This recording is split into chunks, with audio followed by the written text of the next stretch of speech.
Yo, what's up mga katupak? Walang pangit na sabungero, lalo na kapag katupak ka. Yon mga katupak, King Pak Official ang inyong lingkod. Ayan, welcome yung mga bago at maraming salamat sa mga solid na subscribers natin. Luzon, Visayas, Mindanao at syempre yung mga OFW. Ayan, thank you sa inyo.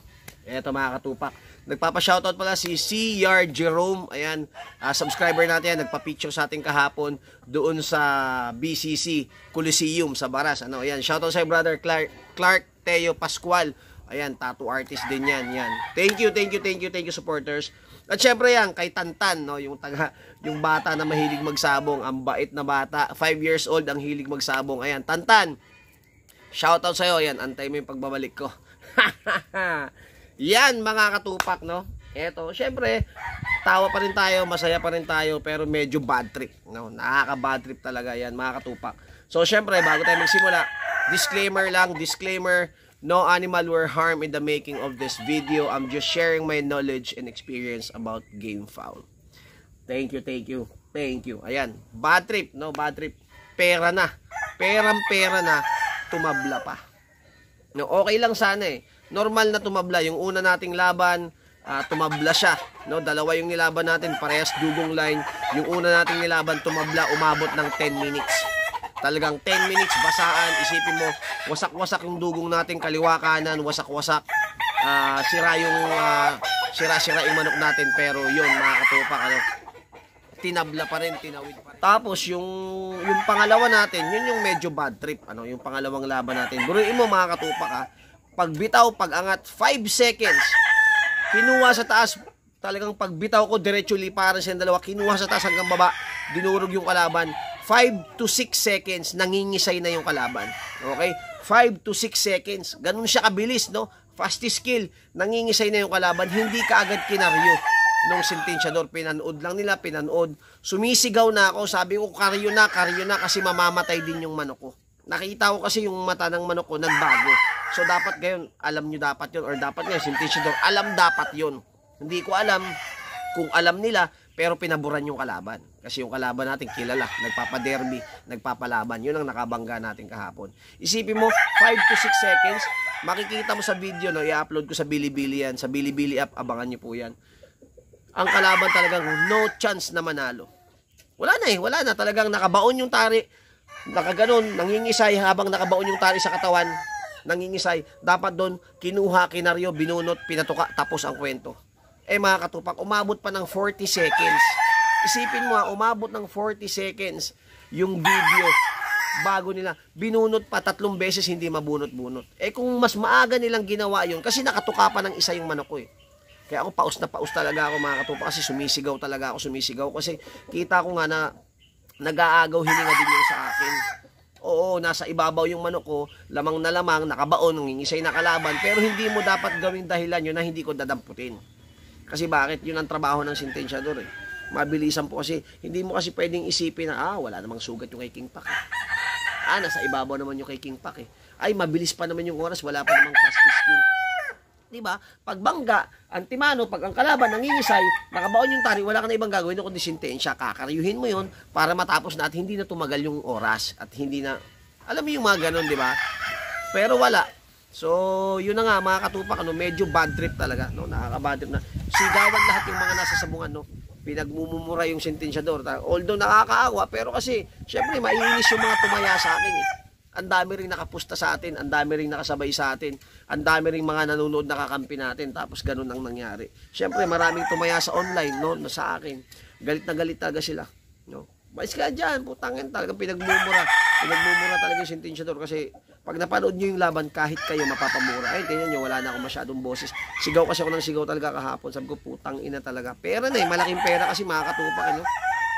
May taya pa kami sa online, may taya pa kami sa loob. Sayang, napakasayang. Kaya sabi ko, wala, pang Christmas na sana yun. Pamasko na sana, no? Pamimigay sana natin sa mga bata. Alam niyo man, every year natin ginagawa yan. Pero yun, hinahanap pa natin yung pamimigay natin. Kasi, yun sana yung nakalaan talaga eh. Pero ganun pa man, yun, wala tayong magawa eh. Lesson learned. Pero ginawa ko naman yung part ko eh. Sumigaw ako, sinabihan ko sila, nadamputin. Talagang, meron talagang ano doon, may miscommunication talaga. At nangyayari talaga yun. Alam ko, may kwento rin kayong ganyan na hindi kagad dinampot or pinulukan. Normal yan sa sentensya, no? Mayroon talagang mga ganyan. Kung sino mapabura nila, may mga ganun. No? Ang iba kasi, iba-ibang ano dyan. Pag napanood yung video, sigurado, marami rin kayong comment. No? Marami rin kayong masasabi na talagang parang dinaya kami. Parang dinaya yung laban namin kahapon. Pero ganun, wala tayong magawa. Ganun talaga. No? Kasi kahit anong ulit-ulitin natin, hindi naman na maibabalik yung sitwasyon. Dalawa pang manok natin, paras patay. No, actually, yung isa, may pag-asang mabuhay. Yung unang tumabla na umabot ng 10 minutes, no, winner natin yung nakaraan yun, may chance naman siyang mabuhay. Pero yung pangalawa talaga, kasi on the spot, no, pagkakaryo, nakaisang tuka lang, talagang namatay talaga siya. Yung una kasing laban, umabot ng 10 minutes. So, ganun katibay, no, mga katupa. Doon yung makikita yung pag nakakondisyon yung manok, pag nakabilad yung manok, nakatraining yung manok, may mga vitamins yung manok, doon po yan. Pagdating sa basaan, doon nagagana yung molasses, doon nagagana yung honeybee, doon nagagana yung Korean jelly, doon nagagana yung malunggay powder, yung training mo, yung pagpo-point mo, yung conditioning mo, yung preparation mo, doon na. No, isipin mo, wasak-wasak kabilaan, tapos tumatagas pa yung litid, may litid pa, tarian pa yung sa akin. Yung kalaban, kung hindi lang talaga buo yung kaliwanon, medyo buo pa kasi, naipapalo pa kasi parang nakaganon lang eh. Naipapalo pa kaya nadadagdagan yung sa akin. May mga tama rito, may tama rito sa balakang, pero sabi ko nga sana mabuhay. Pero doon talaga makikita mo yung tibay pagka yung manok alaga mo siya at binigyan mo ng magandang pag-aaruga. Dumadating sa kasi iba, di ba? May tama ka lang sa hita, takbo na eh. May konting sugat nga lang, di na tumuka, di ba? So yun talagang mapapanood nyo sa video. Ubus na yung balahibo sa likod, yun nakatabla pa 10 minutes. Tapos sa pangalawa, maganda sana kasi mananalo, bigla namang naganon, disgrasya pa rin. Ganun talaga, wala tayong magawa. Although nakaka-bad trip, nakaka-visit, kasi hindi lang yun, yung pride mo, syempre iba yung tabla sa panalo. Pride, yung ano, ng manok mo, sayang pa yung manok. Tapos syempre yung pera pa na, di ba, na panalunan nyo na dapat yun, nawala pa. Yun. Pero syempre, babawi tayo.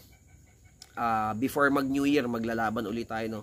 I'm not sure lang kung Thursday, ngayong darating na Thursday or Friday. Kasi syempre, alam niyo naman, long weekend, medyo busy tayo ngayon. Medyo marami tayong inaasikaso. Ayan, shoutout pala, no? Ito, ayan, bago ko makalimutan. Merry Christmas sa lahat ng mga katupak natin. Wala na akong boses kakatagay, no? Araw-araw, walang mintis to. So, sobrang dami nating kaibigan. So, sobrang dami nating mga kakilala dito. May mga nagpupunta pa rito na subscriber natin. Nakikipag-inuman. Tayo pupunta sa kanila, magiinuman. So talagang ganun talaga. Syempre, holiday season. Pero yun, salamat ng marami yan. Merry Christmas sa inyong lahat at thank you. Thank you kay Angelo Anshanko. Si Angelo Anshanko, subscriber natin yan. Nasa California, ang aga ng pamasko sa atin. Yan, brother. Good health sa family mo. Thank you. Thank you sa pinadala mo. Malaking tulong yon. At maraming salamat sa lahat ng supporters natin. Thank you po sa inyo. More blessings to come and good health sa lahat, no, ngayong Kapaskuhan. Yan ang pinakamasarap.